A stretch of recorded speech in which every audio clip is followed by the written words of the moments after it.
Hello everyone, my name is Matias Koski, CEO of Immersal. A few words about myself. Typical Finn. I spent 10 years working for Nokia and Microsoft, mainly in London, Finland, China, Shenzhen, and also recently in Hong Kong. I spent 5 years in Hong Kong, now back to Finland thanks to low taxes and beautiful weather around here. I'm gonna talk about the visual positioning first, talk about the tech itself, and then I hand it over to my friend Ender to speak about the actual use cases and how they have been utilizing that in the past and hopefully going forward. Okay, let's kick off. We used to be a small startup. We had about 5-6 employees in the past. Thanks to AWE, Hexagon acquired us roughly 3 years ago. It was July 2021. Since that, we have been growing fast. Now we have tripled our employees and hopefully double next year again.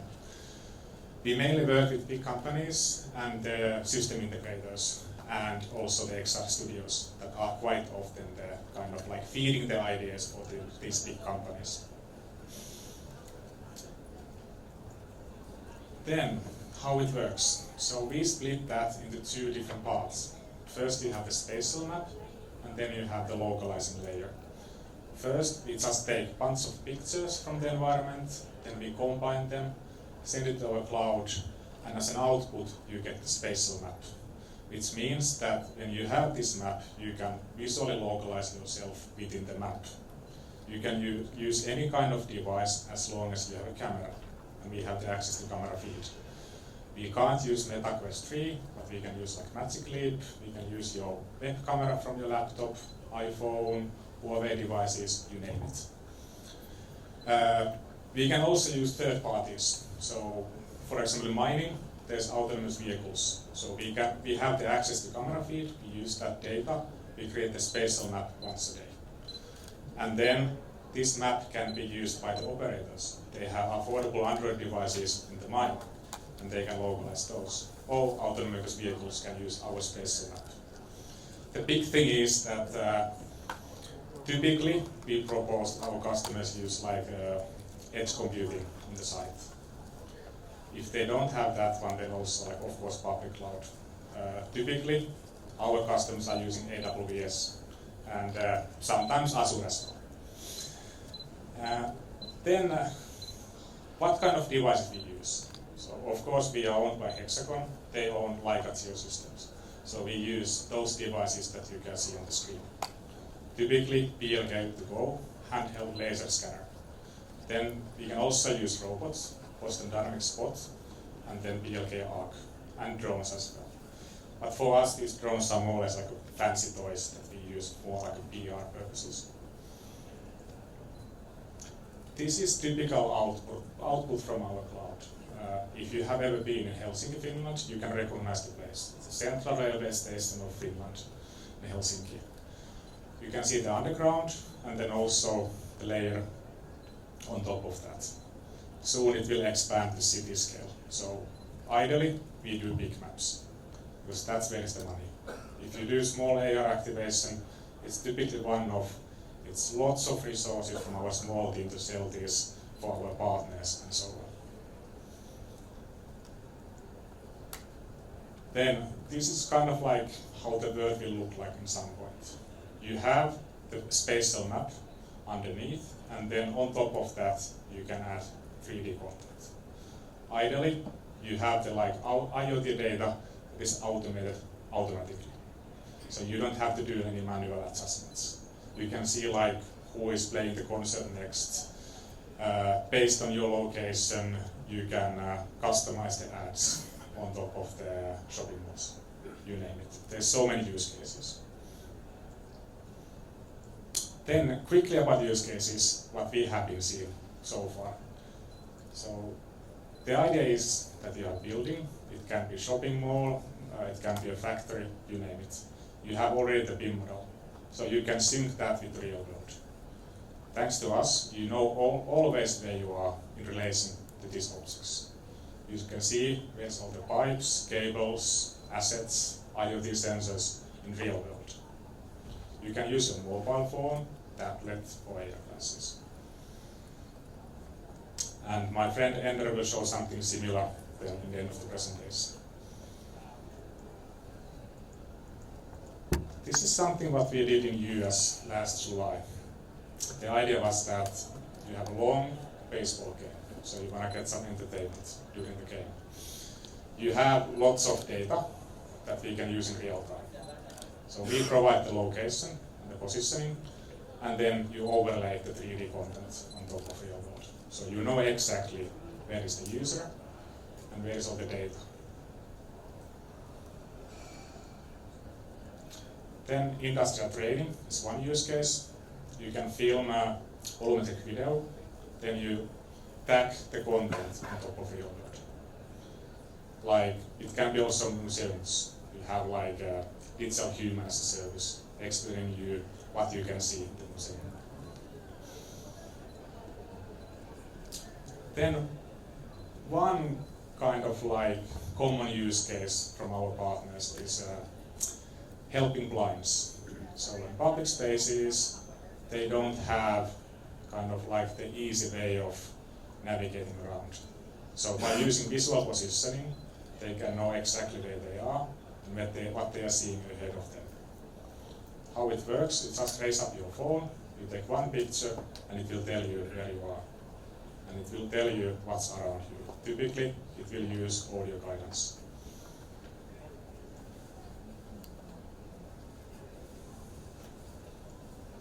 Last point from my side is there's 15 billion devices, so the tech is already there.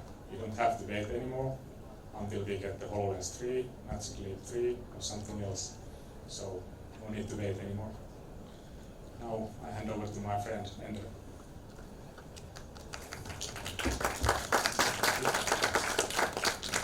Hey guys, thanks Matias for this great opening.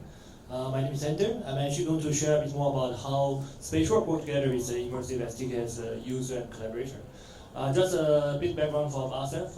We are from HyperLab. It's a company based in Singapore, starting as a driven vision of immersive technology for the past 9 years. So for us, what we have been learning in the past 10 years is the whole industry has been pushing us to create more industry applications for immersive extended reality because the user has a desire of having experiences in the real environment. And for us, the vision has been driving our product for SpatialWork to develop solutions. To develop solution as a digital platform for the end user. Because in the past few years, we have been come across quite a few of digital twin projects. Usually, the digital project requires you to map and digitize a real world system. And when you look at the real world system, the user look at how can they transform all the data and into a 3D environment, including the scanning data, including all this IoT data. Of course, we have to map everything properly. And after we developed a few projects with the government, with a few MNCs, we realized it would be better for us to create a tool, eventually for the end user to build their own digital twin end-to-end. So we decided to create a low-code. Now there's a little bit AI-powered digital twin platform called SpatialWork, which is available immediately on all the PC and mobile platform. You can actually use it for create a digital twin and also visualize it in mobile. But of course, for the digital twin creation, we have a series of fundamental features for the user to experience. For example, if you look at the 3D creation, usually the pain point is the user might have the data which might not immediately ready for 3D. For example, they have a bin file, or they have some 3D scanning. So we are able to help them to automatically convert those files into a 3D mesh or renderable low poly experiences that they can load immediately in the platform. And of course, if they don't have any 3D data, if the user just have a floor plan, which is most of the cases we are dealing with the small scale digital twin, yes, they can just upload the floor plan. So we have our AI software as backend running to also generate the 3D space for them. And so all these creation features is helping to simplify the process, a very crucial process of the first step of digital twin, which is to build 3D mesh. I think for us, the extreme pain point we are hearing again and again in the digital twin industry is everyone's asking, already you have a platform, and how can we start? How can we get the 3D data? So I think today what we would like to share with everyone is the option is getting a lot more accessible. And we know that the scanning technology and generate the photographic solutions, also even other like beam files, beam formats, also all of them are established. So for us, we just focus on being a good connector with all different industry formats, so I bring them to experience. Yeah, so that's really for the creation. Another part is the digital twin. There are two elements. One is called the element of 3D. Another one is called dynamics. So dynamics means data, live data or analysis data. So for us, we also build a series of connectors. So this connector can connect directly to IoT sensor, or they can connect to a database, or they already have a general standard API which we really can just automatically adapt to it. And we also have our AI agent to automatically solving and doing the ETL process, which means we will actually recognize what's the issue of the API. Then we try to automatically transform and load and eventually extract to the end environment. So all these process we're building is because we learned a lot of people of the client have a silo system, they have a very unique data particles. All of them tend to accommodate eventually become a series of libraries that help them achieve visualizing with low code. And so eventually for the client, we just need to plug in the data point, plug in the 3D model, then they can actually visualize everything in digital twin for both PC and mobile. Of course, as time moves on, we realize that the development work of digital twin, there's always one last mile delivery is missing, which is how can we visualize the data in the real world? Because we know that there's a technology for augmented reality. So we do have an AR version.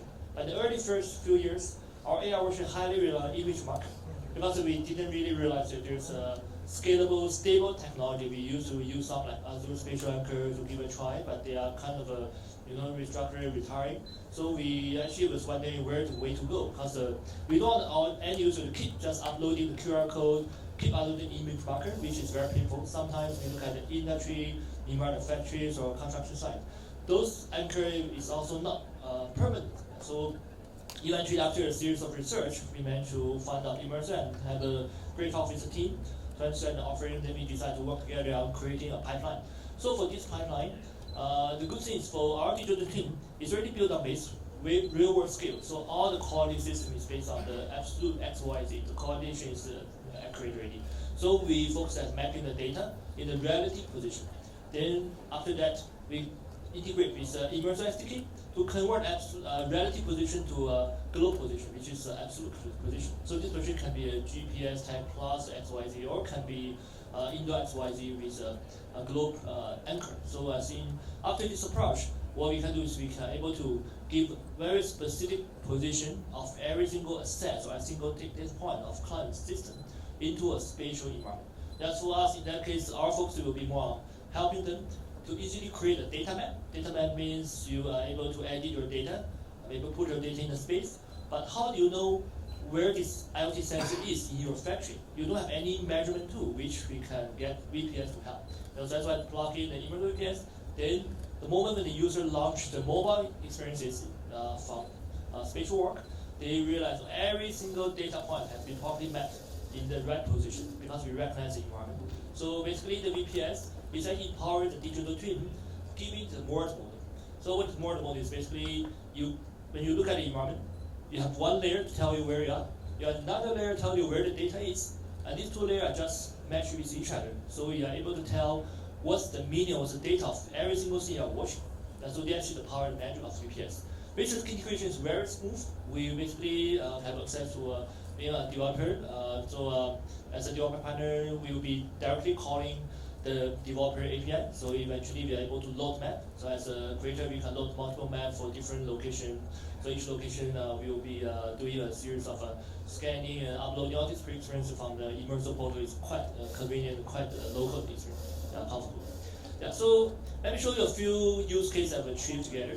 So firstly, I think for the spatial digital twin creation, as you can see, we are also using Leica scanning. So I think this is recommended for the most accurate scanning method. So we do a scanning of the building. Then we also have the beam model of the building. Then after that, the picture on top is actually SpatialWork platform. So basically, you import the map that you scan. Then you start to edit all the data, adding all the beam files. So eventually, you are able to match them visually. After that, you are using the mobile version. Then you run it. You are able to immediately project all the beam files. So you have a few control like transparency control. You're able to add in a data point. You can just touch data to read it. So this process is quite straightforward. It's basically getting the whole creation process. And yes, after you do creation, the first thing you can do a beam visualizing and plus data point. So because all these other sensors, they are generally the IoT data, but plus you have a beam model properly mapped. So that's the very first one. The second one, we have recently achieved a use case together with for the manufacturing plant in Singapore. So we actually use the VPS to map the whole space. This plant is about 4,000 square meter. That's the size. And so from there, we already have the whole digital twin with all the data map. Then we just plug the VPS. Then when the user uses a mobile phone to walk around in space, they're able to read the data of every single machine. So the machine's data has been running by SpatialWork, having an analysis model, and populating the color indication, populating all these different chart, gauge chart, and also the 3D icons. All these color code will actually tell them the status of the machine. That's for the user, they don't really have to really find a way to navigate around the plant to understand what's wrong. You just need to, flash the screen, they are able to see the color code of all the machines immediately. So they are able to go to do instant inspection. Then the last one, actually we try out, is currently we are testing another mode is basically visualizing construction materials. So for example, that when you do some scanning, in Singapore, every day there's about like 200 construction sites ongoing, right? So there are always this requirement, how can we make sure that I don't really accidentally dig the cable at the ground, because I need to have accurate understanding of where the cable is. Right? So what we do is we have a cable map, and so we're able to merge the cable map plus the existing VPS, so as you're able to visualize what exactly underground. And so from there, this will be very good to help the company who actually do construction to understand what to have to avoid when they are digging a hole or they are changing any infrastructures. So all these information is actually benefit from combining capability of digital twin in local editing, adding model and data, plus the VPS to tell the user where they are.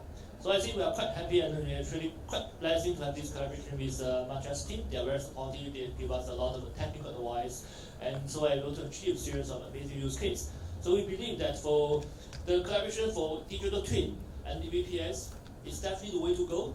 If you are aiming to build a real world system, really map all the data, eventually get insight on spot in the remote device or even in the smart glass in the near future. I think this is definitely the right direction. We definitely see a growing adoption to this. So I'd like to just conclude with just some of the case studies we've achieved in the past 10 years. And thanks for hearing from us and Matias.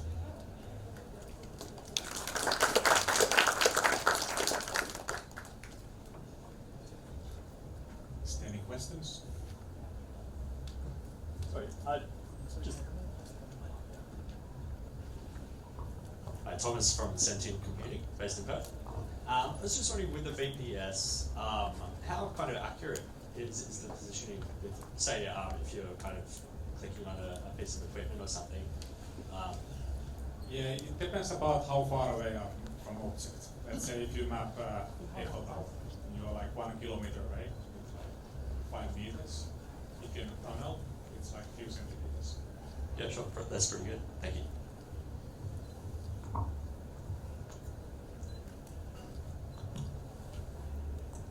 Yeah, hi.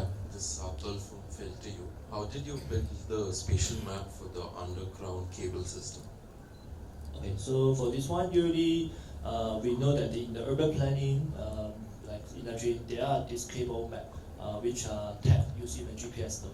And so we also know that usually for the building, we are able to get the Google map of those GPS maps on. So we are able to just map the cable under the GPS tag. So this is relative positioning. Of course, if you want to look at whether this cable belongs to this building, then we need to actually add up a VPS map on top of it.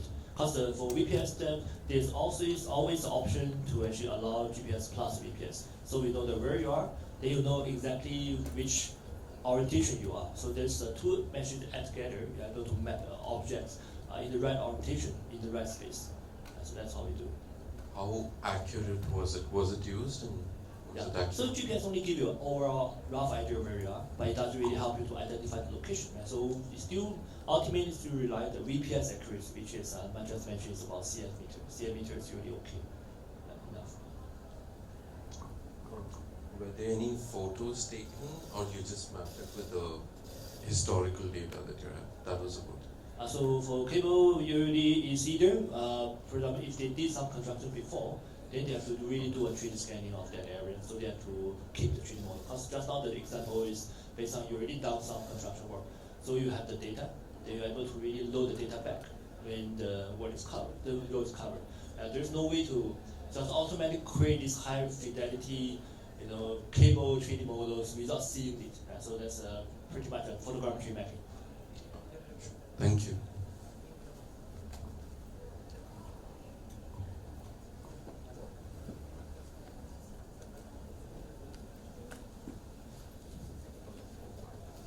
That's all then. Thank you guys. Thank you.